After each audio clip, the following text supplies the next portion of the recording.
Invasion practice by picked troops at various places in Britain is part of the scientific preparation required for the Allies' own offensive operations. And a raid like the recent attack on the radiolocation post at Bruneval is first thoroughly rehearsed. The men the Navy took across the Channel for the night assault on a strongly defended German position had been through special training for the job. Every man had to know exactly what to expect and what to do on the other side, and every man did know.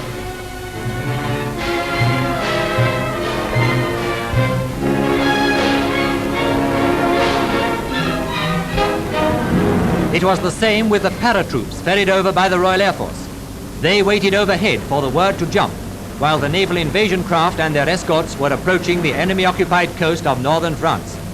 The most precise timing was required, and to judge from the success of the operation, it was certainly forthcoming. Over France and almost over their objective. Now, by the light of the moon, the paratroops floated down to enemy territory just as if it were this exercise at home, and now ready for immediate action against the Hun.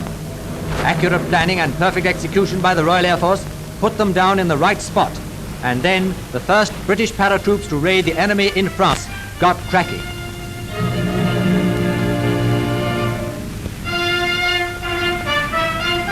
They'd rehearsed just such an assault many times, and the full value of training and rehearsals, of originality, initiative and guts has been revealed in the success of this show by parachutists and the other troops alike.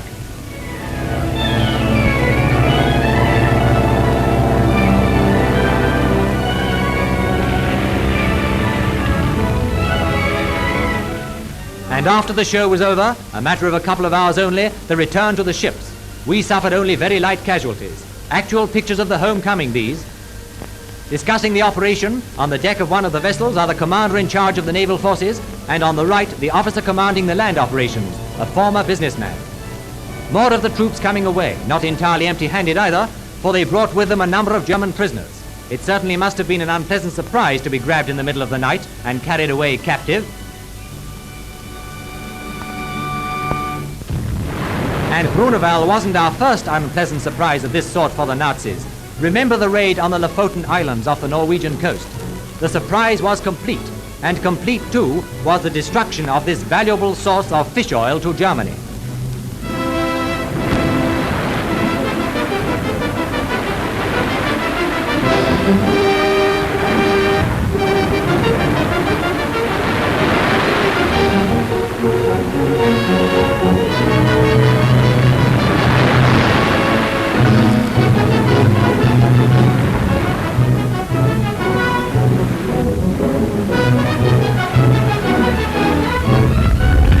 Then there was Spitsbergen. Before the German garrison knew what had hit them, the Allies had blocked yet another German supply source with the burning of the great coal dumps.